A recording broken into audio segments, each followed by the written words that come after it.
And Elohim said, "Let there be light," and there was light.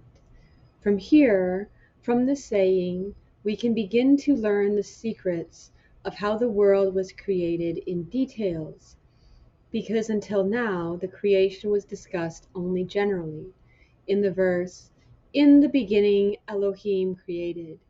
After this, the description returns to the general, then the particular, and then the general again. So in Hebrew, there's two forms to the verbs, at least two categories, and it breaks down further. You have the perfect, which is like a completed action, either in the future or the past, basically. No time actually, but that's how we understand it. And then the incomplete action, the detail. And I think that the first detail verb is going to be and God said. So usually when there's that vav there, it's in the narration, it's a detail thing. And then it's going to flip again, though, if I remember correctly, when he's calling to the darkness, it's just a completed detail. So he calls in a detail, intimate kind of way to the light to be named day, and then to the darkness, just overall, saying, you be night. So Genesis 1:1 is just a general statement, not a detail. And then it continues with that in Genesis 1:2, just a general statement that earth, she existed. It's not an intimate detail. And then their first intimate detail, I think, is, and God said. And then it goes back to the general again. Until now, everything was suspended in the air that was bestowed from the secret of the endlessness light. As soon as the force expanded inside the supernal chamber, which is the secret of Elohim, the word saying is applied to it, as it is written, and Elohim said. Before that, the word said is not written, because said means it is in detail. At least in the Hebrew, it probably would bring out that it's this detail form. In the English, we wouldn't derive that. Although the word in the beginning is also a saying, which completes the number of the sayings of the creation to 10, and Elohim said, is not written in it as it is described in a general manner. The use of the word said means a detailed description. Therefore the verse, and Elohim said, let there be light, is the first of the details of the creation of the world. The words and said should be studied and questioned. The term and said, Wayotmer, consists of the Hebrew letters of mi, mem, yud, which means who, and or, light. So when you say it's an expression of light, and when it's in this form, it's like a connection with the me, the who we learned was Bina, right? Understanding. So, which is an inquiry, and said alludes to a raised force. The raising is done in silence. A light is drawn from the secret of the endless light, from the beginning of thought. And Elohim said means that now the chamber gave birth to a holy seed. So me, Bina, understanding, receives from Hakma and develops that, and now it's ready to go through knowledge, with which it was pregnant in secret.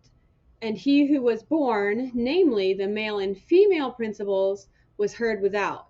Whoever gave birth to him, to the male and female principles, did it secretly and was not heard at all. This refers to giving birth to the mochin of the male and female principles while still in Bina. But as soon as he emerged from there, from Bina, a sound was heard without. So this is like he's making peace between the two. Darkness is an entity and light is an entity. So in a way, they are separate because they're separate entities. Darkness is in a specific location. But when he's making peace between the two, how he's dividing between them, discerning, is actually having this center column which is this knowledge that comes between the Hakma, which is that light, that dot connected with that dot of light, and Bina, which would be in darkness without that dot. When they combine, then the left column isn't like lonely and needing the light. They've kind of merged to have this male female aspect. Elijah is in a cave, and he's the only one that comes out when the voice speaks. So Hashem says, but the only one that comes out is light, because apparently all these other elements, things that were mentioned in verse 2, they're not responding to the voice. They haven't been they're not ready to hear the voice. We learned that Elijah, he could have all three names. Like, he had the proper understanding, the proper heart, and the proper physicality, like all those levels of soul and things. They were pure enough to all of them hear the voice of Hashem. And so what he's calling intimately to with detail is to the light, and we could learn from this that the light is something that can hear his voice, so it must be like of the substance of Hashem. It's so pure, but he's not speaking intimately to the darkness. The reason why the light responds is in Wayomer, the speech, there is light. So the light is responding to what it is. Light, when you speak, you're illuminating. And so he's saying, let there be illumination, and what is illumination comes forth. In other words, they are one and the same. And like the child recognizes their mother, just like in Isaiah, he's saying that basically all of creation recognizes their owner. It's just a natural thing, except for humankind. They're they're not the way that God made them. So they're altered, and they don't recognize their master, their owner, where they go to for food. But the light does respond, because it's one and the same. Another, what is unique about him, though, is that he's a combination now of this duality, kind of bringing peace between the two. He's coming from the Father and from the Mother. And this is what man is supposed to do, kind of making peace between heaven and earth, because he comes from above and he comes from below. All the other things either come from above or come from below. Mokin means brain. So we have the left side of the brain and the right side, and then it's like maybe like that third eye or something, or the part that's the whole entire backbone going down maybe. But anyway, what he's doing is he's connecting now, being part of the brain, but also now able to connect to the emotive things, to like Zer Anpin. So it's kind of like a head to Zer Anpin. A sound being heard without is Bina, is like processed thoughts, so you understand it. And once you understand it enough to explain it to somebody else, to put it into words, then that shows the knowledge. That's the knowledge when you can put it into words, and then it will affect your emotions as well. Let there be Yahi, light, means that everything that comes forth and emanates in the world proceeds according to the secret of the words, let there be light. Yahi alludes to the secret of Abba and Ima, father and mother, which are Yud He of Yahi, let there be. Yud He Yud. The letter Yud alludes to Abba and the He to Ima. So the first two letters of Hashem's name also do this. Afterwards, the letters Yud He return to the first point by adding another point, namely Yud, just like the first one, as it is written Yud He Yud, to institute a beginning for an expansion of something else. So now the Yud is exactly like the Father, the Son. But the Yud in Hebrew can interchange with the Vav. So in Hashem's name, the Yud then becomes a Vav. And so nothing in this world exists without this process of illumination. So the light that comes from this dot, the Keter, which is there just to kind of inseminate, and then knowledge kind of takes that place. So there's only 10 Sefirot. But anyway, Keter is like that dot of the Yud, and then the line of the Yud is like the Hakma, which is like the sperm that leads into the Bina, which is the Hay. And so now knowledge has become this Yud, but in Yud Hay, Wow Hay, the Yud is now a Vav, which turns into not just knowledge, but the Vav is actually those 6 emotive attributes. The terms light and let there be light do not refer to the renewal of the light, but rather to the returning of the light that Abba and Ima already had, that Yod and the Yod.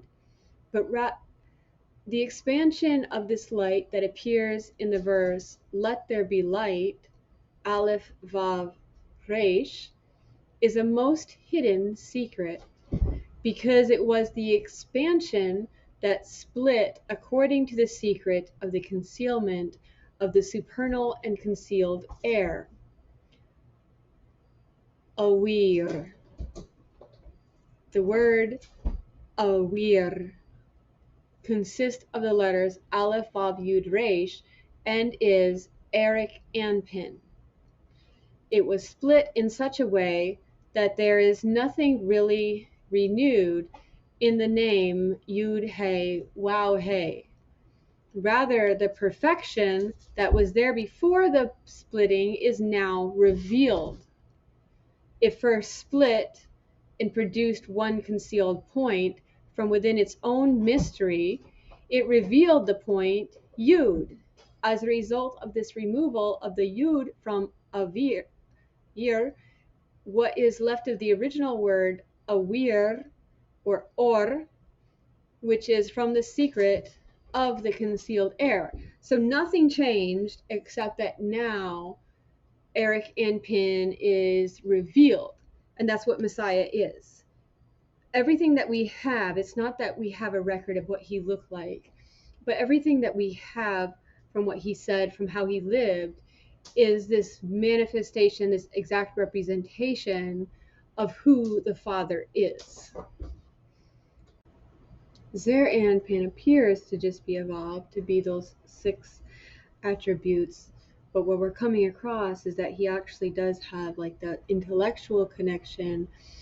And so when he's given that right hand of fellowship, what a Yod is the hand. So when that Yod is returned back into the light, then it's revealed like what was always there, the air, that like he is exalted. So it's like saying, today you are my son. That's when it's recognized to be this, like light come forth. That's when it's recognized. But really there's no change. He always is the right hand. Here's the 2 words, Yahi or. So what it could say is Yah is light, and what it could have said before is Yah is air. When that Yod was in the Or, it says Yah is air, and then when the Yod comes out of the air, then what is seen is the light. And Hashem's name is basically, some people think it's a form of this verb of to exist, to be, Yahi. Or it could read, Father, Mother, Son, are light. When the first point, which is Yud, proceeded from Eric Anpin, who is that air, its light shone upon it according to the sense of reaching, yet not reaching. Once the point expanded, the light was revealed. The point might be that Yud, so you take out the Yud, it's expanded, it's gone to the Yahi. And this is the secret of Or, light, that has remained from Avir, air. This refers to the light that has existed at first in Bina when it was in the head of Eric Anpin. It then disappeared when it came out of the head. Now it has returned to it and remains there. The light has gone, it has disappeared, and it is now hidden. And one point remains in Bina, where the light of Hakma always reaches in a hidden manner. The reaching yet not reaching shines in the manner of the first point that has emerged from it. As a result, they are all linked to one another and illuminate one another. If you look at Yahi Or again, the Or doesn't have the Yud in it. So the Yud, coming from the word for air, it appears in the word Yahi, which is like Yod, Hey, Vav, except it's Yod, Hey, Yod, and then the light doesn't reach because it's just a Yod, and it needs to kind of reach down to earth, and so it expands into a Vav. But I think when it's disappearing is that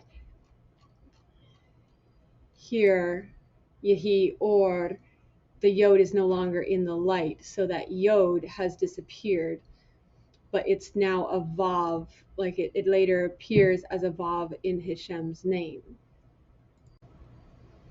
Within the head, the right hand is seated at the right hand of the Father.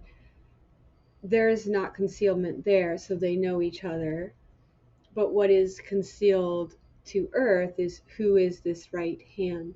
So to us, we don't see the right hand, but within the head, there is that seed hidden in Bina.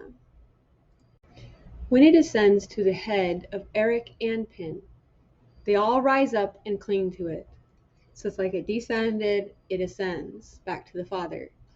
Then it is as if reaching. It is treasured in the place of the endless light, which is Eric Anpin, and everything becomes one. The point that was in the light and transformed it into air is now completely light.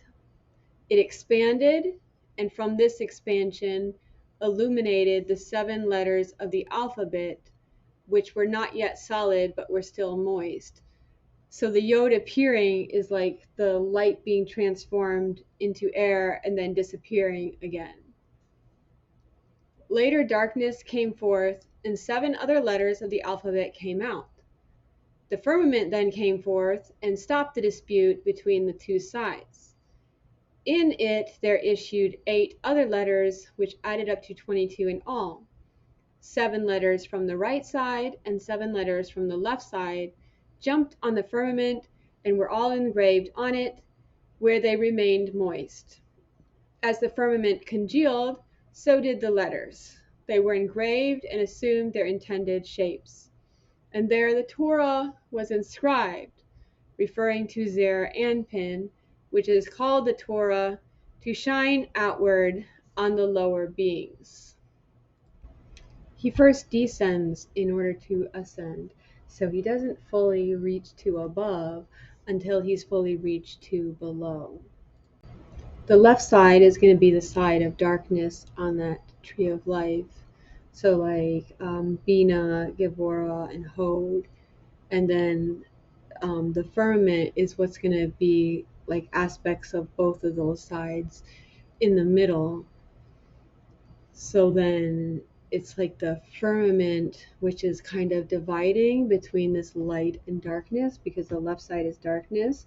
And so we do learn that there's multiple firmaments, I believe, because the lights are placed in the firmament of the heavens. So how appropriate would it be that what actually divides these lights of day 1 parallels with the lights of day 4 that are placed in this same firmament. There's a firmament that's just called the firmament from day 2, but there's a firmament of the heavens, which is probably a different firmament, which is what the sun, moon, and stars are probably placed into. So that's a very good parallel with this firmament that we're talking about, this middle line, Tiferet and Yesod, Malkuth. This middle line is called the firmament. So this firmament of the heavens, there's a firmament of the earth probably, is where the sun and the moon are placed. Tiferet represents the sun. Malkuth represents the moon. What the sun does is it breaks down the light in order that the darkness can receive it. So it's like it's making peace. There's a division between the darkness and the light, but it's making peace between the two. The phrase, "let there be light," alludes to the great name El, according to the secret of he who issues from the primal air. Hence it is written, "Let there be Yehi." So "let there be" was Yod, Hey, Yod. So the great El that comes from the air is like that sun, that second Yod in Yehi, applying the Sephirah of Chesed of Zer Anpin. So Zer Anpin is those 6 emotive attributes, but Chesed is the Yod, right? At least part of the Yod. Called Great El. So he's called God, but in the singular. The phrase, "and there was," Yehi, refers to the secret of the darkness that is called Elohim in the plural. Light singular and then darkness is plural. And it is called light after the left was combined with the right, because the name Elohim extends from the secret of the name El, which is Chesed. Thus, the name Elohim is the aspect of Chesed as well. And the right was included within the left, and the left within the right.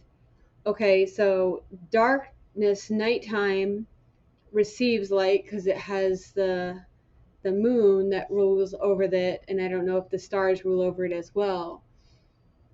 So daytime we have the direct connection, and then at nighttime we have a reflection of that light. How can the darkness be called Elohim? So Elohim is Malkuth, which is in darkness, but because now there's a connector, now that's why it can be called Elohim, because it's also receiving that same light. The way the kingdom receives that light is through the Vav. So that might be alluded to with this Vav here. So it's not Yehi, but for the darkness to be Elohim, there's a Vav there, which is that Yod that extends all the way downward to the kingdom. There could be those that are trying to bring about the end through this way of chaos, where there's no distinction, no boundaries anymore, and sin, as it were, with a cart rope. The way I picture that is like they're trying to bring about the end by copying these things. And it says, "Woe to them that call evil good and good evil, and put darkness for light and light for darkness, that put bitter for sweet and sweet for bitter. Woe to those who are wise in their own eyes." So it's maybe there's like a good way to do this and a wrong way to do this, because in the world to come, everything is one. There's not duality anymore. So it's true that good is evil and evil is good, that there's no distinction. But in order for this world to exist, there has to be distinction. So it's like the sin of Korach, where he's kind of questioning ahead of time and say, God dwells in all of us. Yes, it's true, but you do need the mediator for the time being.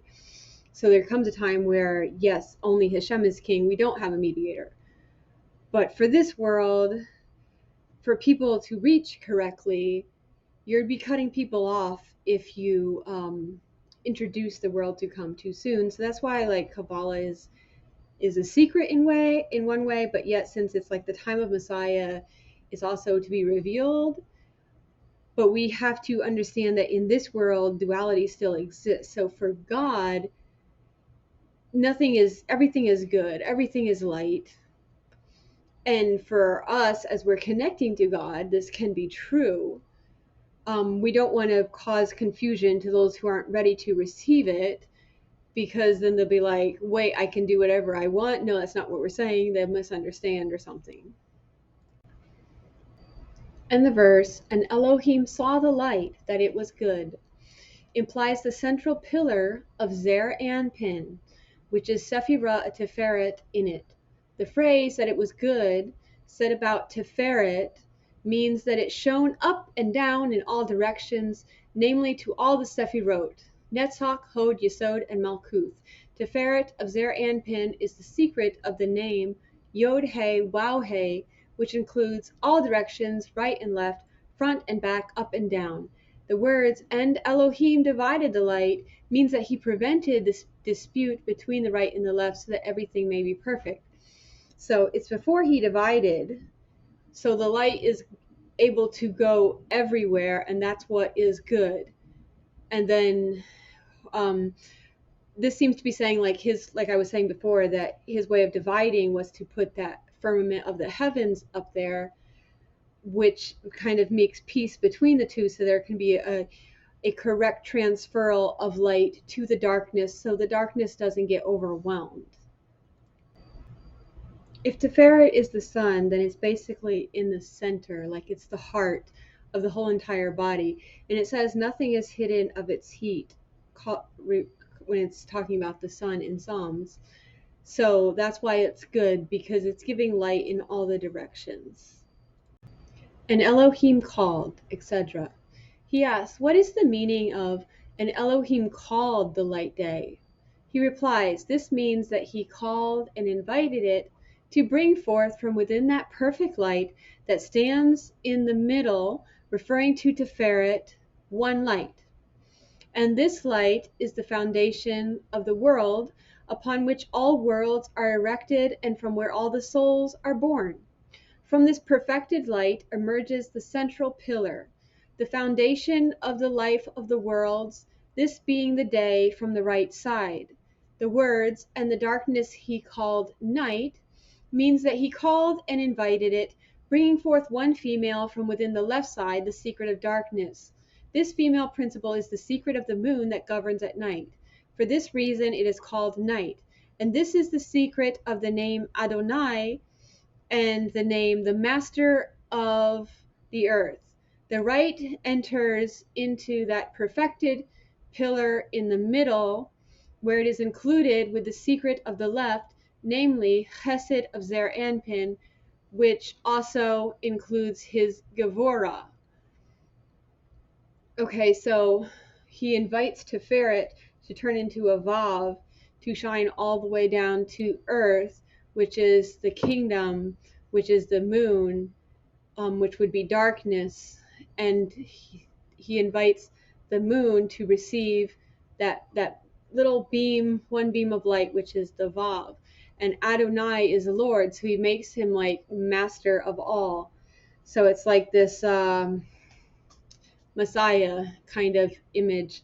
So on the left, again, we have Elohim, Yud He Vav He. In the middle, we have Lord, Yud He Vav He. And on the right, we have Yud He Vav He, Yud He Vav He. Hashem, Hashem. And so the light that is on the right can now be transferred correctly, because there's a middle pillar, there's a firmament for the left side to receive it.